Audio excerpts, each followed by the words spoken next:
du CH.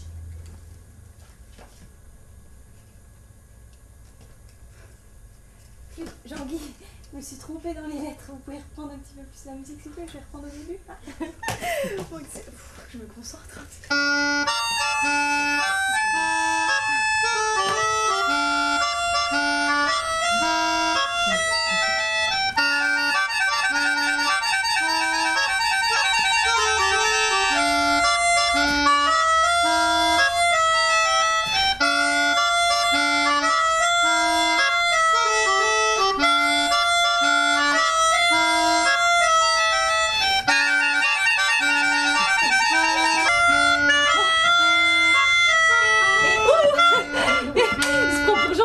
Faut arrêter maintenant, hein, je suis prête. Non mais ça va, hein. Vous êtes toutes perdues après, alors bon. Donc, bonjour et bienvenue à la conférence annuelle du CEEH, Centre d'études des explorations humaines. J'ai été envoyée par le SGARDEM, le secrétariat général du groupe d'action et de recherche des explorations mécaniques, faisant lui-même partie du CEEH. Le centre d'études des explorations humaines consiste à étudier les explorations humaines, tout simplement. C'est-à-dire en faire la promotion, l'édition régulièrement d'ouvrages volumineux mais intéressants, et en un mot, la création d'événements tels des conférences, des séminaires, des forums, des stages, des assemblées générales, des conseils d'administration, des commissions, un point, un trait. Je ne vais pas rentrer dans les détails du fonctionnement interne du CEEH que je mettrai de côté, voire plus. Néanmoins, il est indispensable d'expliquer ce qu'est une exploration. Alors bon, une exploration, c'est quoi ? Une exploration, c'est un individu ou un groupe d'individus qui décide d'explorer une partie du monde, ou la totalité du monde, dans le but d'études diverses. En ce qui concerne le SGARDEM, si vous l'avez bien, oui. J'ai pas mis mes boucles. J'aime pas parler quand j'ai pas mes boucles, je me sens toute nue. Bon, je vais faire comme si je veux commencer. Oh, j'étais bien, puis là, je suis toute perdue. Attends, je vais me concentrer. Parce que j'ai pas l'habitude. En ce qui concerne le SGARDEM, si vous l'avez bien, oui, il s'agit d'exploration mécanique. Mécanique. En ce qui concerne le SGARDEM, si vous l'avez bien, oui, il s'agit d'exploration mécanique. Oui, Jean-Guy, il y a des tops au niveau des... Je dis des mots, à un moment donné, vous savez, on s'était donné des tops juste avant, là. Il faudrait les respecter, parce que sinon, après, ça gêne tout le... Comment on appelle ça? Le déroulement. Hein, voilà. Je vais boire un peu d'eau.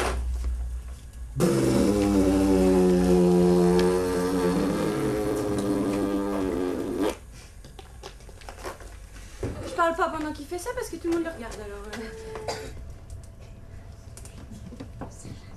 Il y a des petites mouchettes, Jean-Guy, ici. Vous avez vu les petites mouchettes? Je les vois bien dans la lumière, moi. Bon, il a fini. Alors oui, exploration mécanique, c'est-à-dire grâce aux moyens d'engins motorisés, vroom vroom ou non. Néanmoins, mécanique. Ici, ce que Jean-Michel nous a apporté, il s'agit d'une 504. N'est-ce pas, Jean-Michel? Une 504, oui. Alors, d'autres exemples d'exploration mécanique. 2 points à la ligne. Pour ceux qui notent.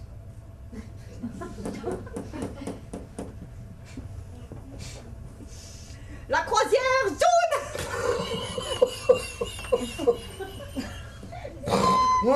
On l'avait collé celle-là. On avait collé la blague. Bon, merci, vous êtes gentil. C'est bon, vous pouvez vous arrêter. Donc la croisière jaune, d'André Citroën, qui décide de relier Paris, Moscou, Pékin.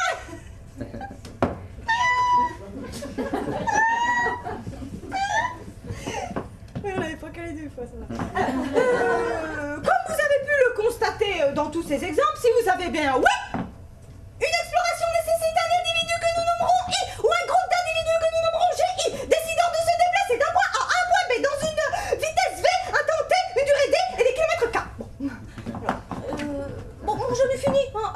introduction et ce protocole nécessaire à une bonne compréhension globale du sujet que je vais maintenant vous exposer en un mot. Alors, le sujet sélectionné par le CEEH cette année est...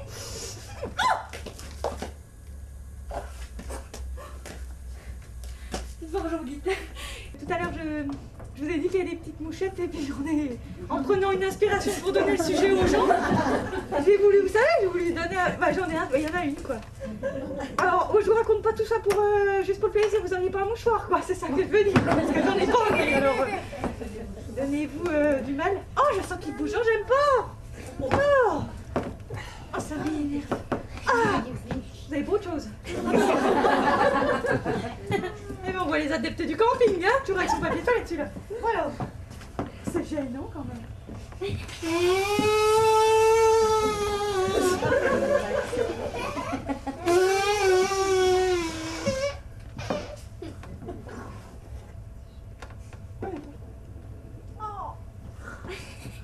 est pas partie. Dites voir. C'est pas parti, ça n'a pas marché là. Vous auriez pas. J'ai un ami, il est parti en Afrique là. Il est arrivé à un truc, un insecte, il est rentré dans l'oreille. Bah, c'est peut-être Jean Gérard qui est là-bas. Et ben, et on met la lumière, vous savez? Parce que si on y met la lumière, l'ange, le petit insecte, il va voir le bout du. Ah, ça me gêne, le sang. Il va voir le bout du tunnel. Vous auriez pas de lumière, c'est ça que je veux dire. Vous êtes technicien, donnez-vous du mal. Oh, je sens. Alors le problème, c'est qu'on peut y mettre la lumière, mais les insectes savent pas toujours faire la marche arrière comme ça. On va essayer, hein. Allez-y. Non, c'est l'autre. Vous y voyez? Attendez, bougez pas. Ah, il est parti là. Oh, je l'ai perdu du coup. Attends, j'en étais où moi?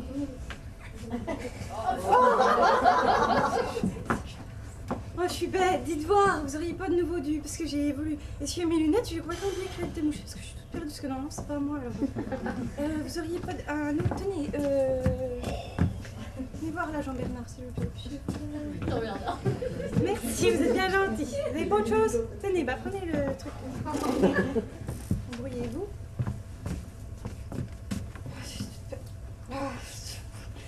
Je suis toute perdue. Bon, oh, ça s'accroche dans les lunettes et tout. Là. Je vais le mettre là, ma grand-mère, elle faisait ça comme ça. C'est moche, mais tu perds pas, hein. Alors, attends, je vais boire un coup. Ils ont dit à la télé qu'il fallait boire un litre et demi. Moi, à midi, j'ai commencé avec le rouge, alors du coup, j'ai un petit peu pompé dans mes deux.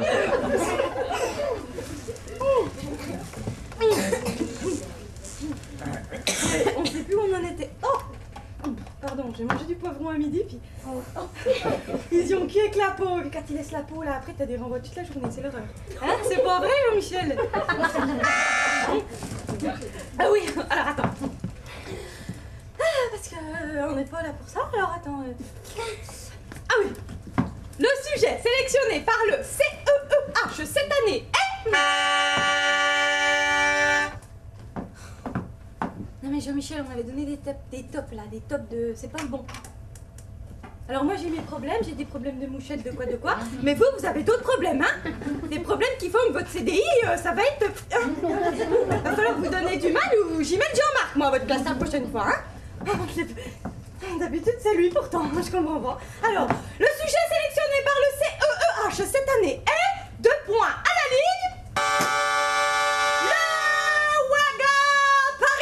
Fantastique odyssée mécanique initiée par un petit mécanicien africain et qui défraya la chronique française. En effet, ce mécanicien, Simplice, avait décidé de créer une course partant du point O, Ouagadougou, pour se rendre au point P, Paris, grâce à des véhicules fabriqués sur place.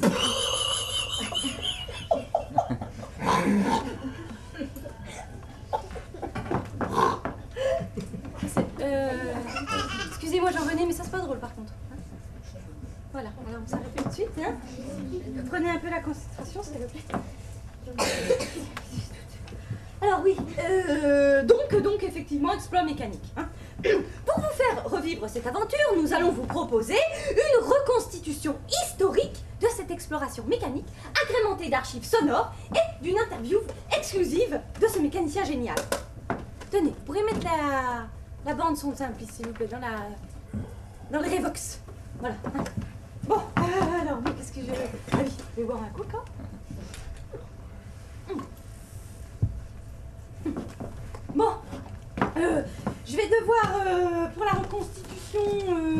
faire un petit échauffement, hein, parce que la reconstitution c'est un petit peu comme du théâtre, un petit peu, hein. Alors du coup il faut faire un échauffement, sinon c'est comme ça qu'on se fait mal. Par exemple on peut se faire mal aux chevilles, on peut aux genoux, les hanches, on peut se faire mal partout. Alors il faut faire un échauffement, c'est important. De toute façon, quoi qu'il en soit, Jean-Michel il a les installations à faire, alors on va en profiter, hein. Alors, qu'est-ce que je voulais vous faire comme échauffement? Ah oui, alors, parce que moi, quand j'étais toute petite, là, hein, 5 ans et demi, 6 ans, pas plus, hein, ma mère, elle m'avait dit, Marie-Louise, tu pourrais faire du théâtre. C'est toutes les mamans, elles sont comme ça, parce qu'elles pensent que les enfants, ils sont doués, ou je sais pas encore pour la culture, ou je sais pas. Mais moi, j'y ai pas fait du théâtre tout de suite. J'ai attendu d'avoir 13 ans et demi, 14 ans et demi par là. Nous, le moment où nous, les filles, on est réglées, hein. Donc, le moment où j'ai été un peu plus femme, quoi. C'est à ce moment-là que j'ai fait un peu du théâtre et j'ai pris des cours avec une metteur en scène italienne qui avait également fait des études aux États-Unis. Enfin, bon, ça, c'est un détail. Et elle m'avait dit comme ça, elle s'appelait Carlotta. J'ai pas du tout la tenue pour le théâtre, hein, mais bon, tu m'excuses. Hein. Alors, il faut bien mettre les pieds dans le sol comme ça. Et Carlotta, elle disait, tu dois prendre l'énergie dans le sol et la mettre à l'intérieur de ton corps. Ya-pa! Wouh! Alors après, t'as bien la patate comme ça. Et puis, après, on peut faire des échauffements vocaux, par exemple. Babebi bobu, fafe fifofu, chache chichochu, caque kikoku, après, on peut faire un petit peu de... petit échauffement opéral, opéradique, comme on dit Jean-François. Oh, il est jamais allé à l'opéra, lui. Bon, alors, parce que j'aurais pu aussi être chanteuse, j'ai hésité longtemps, en fait. Alors, je vais te le faire un petit coup. T'as vu, la voix, elle est là, hein. Ce que j'ai du style dans mon automobile. Oh, j'appuie sur le champignon quand je suis dans mon gros camion. Quel bonheur d'être dans mon tracteur. Et je fais la coquette sur ma mobilette. Bon, je te fais pas tout l'opéra parce que ça dure 3h34 heures. Les opéras, c'est vachement long. Alors, bon, maintenant, je pourrais faire aussi... Ah oui, une phrase de théâtre. Alors, pour le théâtre, il faut se mettre bien dans la lumière, comme ça. Je vais enlever mes lunettes parce que je vais les casser. Non, je vais les garder. Non, voilà. Il faut bien se concentrer pour le théâtre, il y a souvent beaucoup de silence. Hein. Errante et sans dessin. Mais alors au théâtre, on peut jouer avec la lumière, ce qui est assez fantastique. Ça change toute l'expressivité du visage. Profites-en donc. Hein. Errante et sans dessin, je cours dans ce palais. Ah, ne puis-je savoir si j'aime ou si je hais? Un grand moment. Hein. Bon, maintenant, moi je suis prête. Hein. Allez.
Simplice de ma mémoire et des cartes de géographie.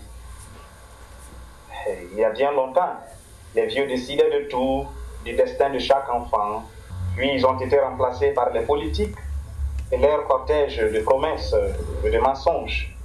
Mon grand-père je me souviens, avait combattu avec le général de Gaulle. Il était rentré handicapé. Il n'aimait personne. Oui, il ne voyait personne. C'est moi qui réparais son chariot. Je l'ai réparé peut-être 1000 fois, tous les jours, jusqu'à l'arrivée des militaires.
Souvenir de mes parents, je conservais une clé à molette. Pour manger, je réparais toutes sortes de véhicules. Ma clé était magique et faisait de moi un mécanicien magicien. Oui, j'ai voyagé de village en village, de ville en ville et de pays en pays. Je me suis retrouvé à Ouaga à la saison des pluies. Aucun garage n'a voulu de moi. Tous me chassaient comme un mendiant. Mais j'ai fini par trouver un travail. Pompiste sur la circulaire. J'ai vu défiler toutes sortes d'engins, de modèles, de la bâchée au Cap-4. Je connaissais le nom et le prénom de toutes les machines. Et puis un jour, un blanc est arrivé à la station avec une Nissan Patrol. Jacques, il s'appelait le blanc. Sa voiture était très sale et très abîmée. Je lui ai fait le plein et mis plusieurs tours de clés magiques. Pour me remercier, le blanc m'a offert un cadeau de chez lui. C'était une boule en verre avec de la neige dedans quand on la secouait. Et au milieu, une tour tout en fer, la tour Eiffel. Le blanc m'a dit que la vraie Eiffel était aussi haute qu'une montagne. Les blancs sont des menteurs. Va voir par toi-même si tu ne me crois pas, a dit le blanc. C'est comme ça que tout a commencé.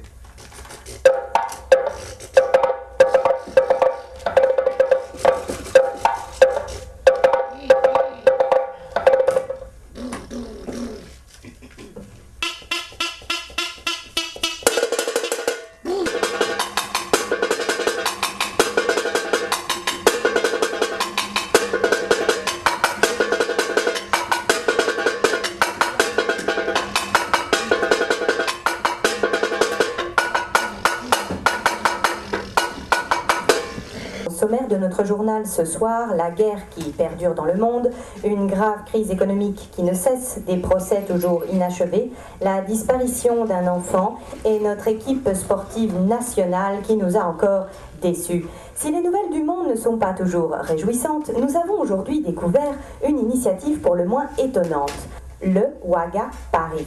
Inspiré de notre célèbre rallye automobile, le Paris-Dakar, mondialement et tristement connu, cette nouvelle course ne risque guère de dépasser les frontières de son pays d'origine. Nous aurions pourtant aimé vous faire partager cette aventure farfelue avec des véhicules dans un état épouvantable. La caravane de véhicules est bel et bien partie et de nombreux kilomètres de pistes, de routes goudronnées ont été parcourus. Il devrait arriver aux portes du désert cette nuit. Nous n'avons jamais vu telle folie. Aucune assistance technique n'a été prévue. Des bivouacs de fortune montés chaque soir résonnent le cliquetis des clés à molette, marteaux et tournevis en action. Les véhicules sont réparés et encore réparés, modifiés, transformés, rafistolés, bidouillés, maraboutés. Nous espérons que d'ici là, la raison sera revenue aux coureurs et qu'ils abandonneront leur folle escapade. Toutefois, si cette folle, pour ne pas dire stupide course, devait continuer, nous ne manquerions pas de vous en tenir informés. Mesdames et messieurs, merci d'avoir suivi cette édition. Bonsoir.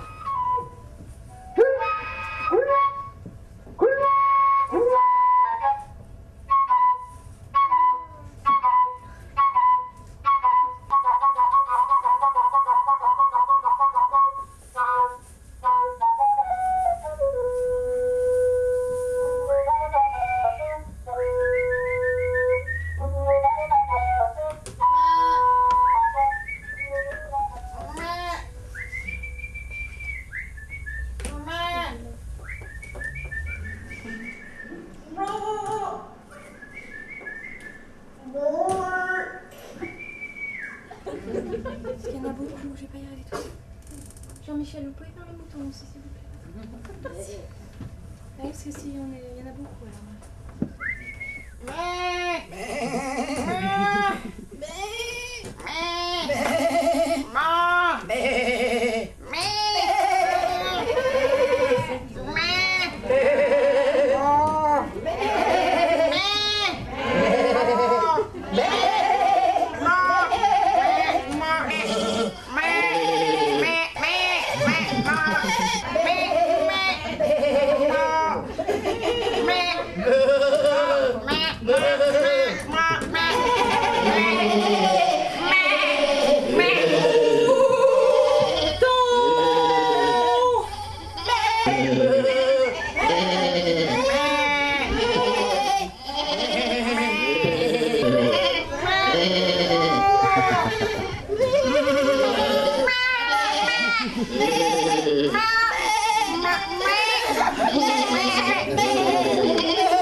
Jamais pareil équipage n'avait entrepris une telle aventure.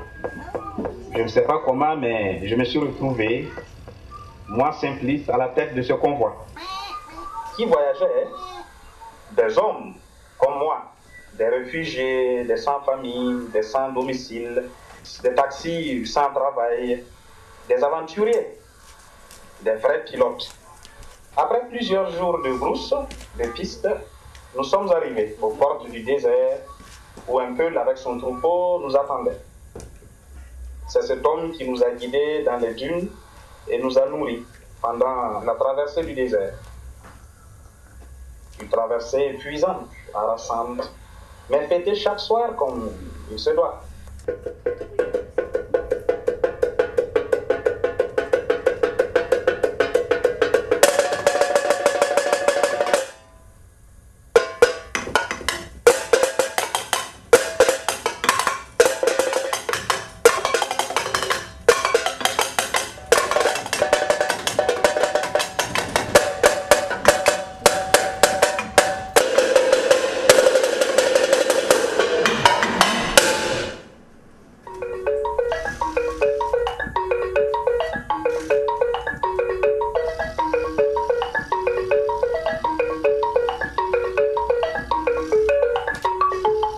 Mesdames et messieurs, bonsoir.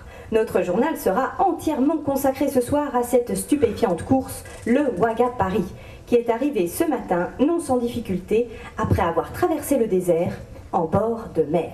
Une foule s'est pressée à la rencontre des concurrents, épuisés mais bien décidés à aller jusqu'au bout de leur odyssée. Quelle déception ont-ils dû vivre lorsqu'ils sont arrivés au bord de la mer? Comment vont-ils pouvoir poursuivre leur périple? Les véhicules ne sont pas insubmersibles. Des bidons en guise de flotteurs ne les empêcheront assurément pas de couler. Nous sommes vraiment désolés, mais c'est certainement la fin de cette étonnante aventure mécanique. Pour tout dire, nous ne nous attendions pas à trouver un tel obstacle. Ce n'était pas prévu au programme. Oh, d'ailleurs, nous n'avions pas de programme, mais uniquement un but. Amener nos véhicules au pied de la Tour Eiffel. Il a fallu 7 jours pour démonter tous les véhicules, pièce après pièce, et reconstruire un bateau cargo capable de nous transporter de l'autre côté.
Lorsque nous avons posé le pied sur le sol européen, nos cœurs se sont gonflés de courage et d'orgueil. Nous avions redémonté le bateau, fait de nos machines, et reconstruit une partie du convoi. Mais nous étions seuls, terriblement seuls. Mesdames et messieurs, nous interrompons nos programmes habituels pour vous faire part de l'arrivée sur notre territoire du petit groupe d'illuminés qui avait entrepris cette course, le Ouaga Paris, il y a quelques mois. Nous ne savons pas par quel miracle ils ont pu rejoindre nos côtes, mais toujours est-il qu'ils sont désormais sur notre sol et qu'ils roulent vers notre capitale, dans le but de prendre d'assaut le symbole de notre nation, notre tour Eiffel.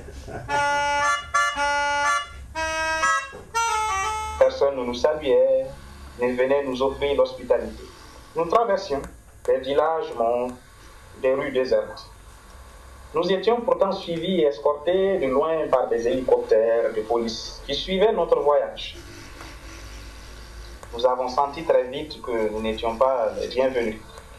Le gouvernement devrait intervenir dans les prochaines heures, mais le soutien d'obscures associations humanitaires et d'une poignée de sympathisants extrémistes leur permet d'heure en heure de gagner du terrain. Les services de renseignement généraux sont pourtant mobilisés et surveillent ces agitateurs qui les aident en toute impunité. Et la France est un beau pays, avec de beaux paysages. Mais les Français sont bizarres. Certains riaient à notre passage. Certains se cachaient, d'autres nous encourageaient. Mais rien ne pouvait couvrir le son des hélices des hélicoptères qui volaient comme des mouches autour de nous. Nous sommes arrivés au pied de la Tour Eiffel.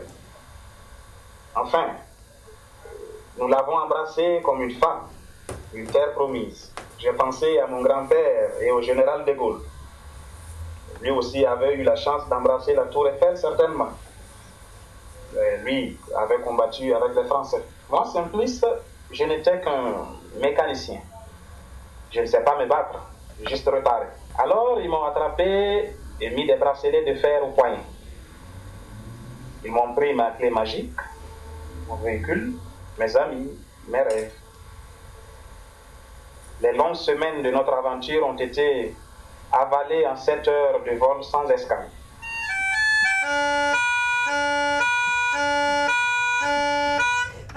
Édition spéciale. Notre président a commandité ce matin une opération spéciale en vue d'encadrer et d'escorter les participants du WAG à Paris de leur point d'arrivée, notre tour Eiffel, jusqu'à l'aéroport où ils ont pu être reconduits gratuitement dans leur pays d'origine. Le déploiement des forces de l'ordre a été en conséquence et a paralysé la capitale pendant plusieurs heures. De nombreux bouchons se sont créés aux abords de Paris, bloquant de pauvres automobilistes qui se rendaient à leur travail. Mais nous pouvons vous assurer maintenant que la situation est rentrée dans l'ordre et que vous pourrez désormais circuler sans risque. Mesdames et messieurs, sur ces nouvelles réjouissantes et rassurantes, nous vous souhaitons une bonne soirée.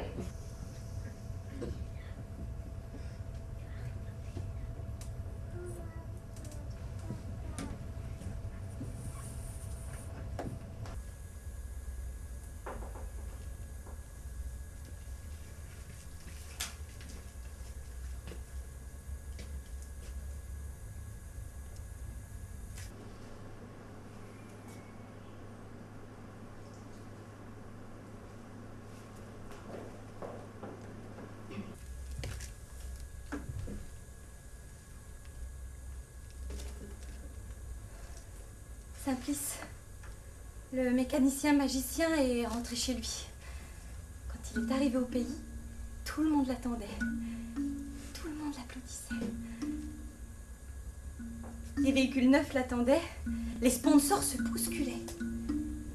Mais sans sa clé magique, Simplice, le mécanicien magicien, était redevenu un simple mécanicien. Il n'y a pas eu de nouvelle édition du WAG à Paris.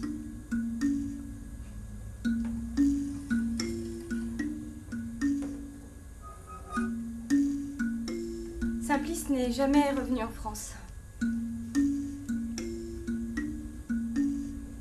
Simplice ne verra jamais la neige.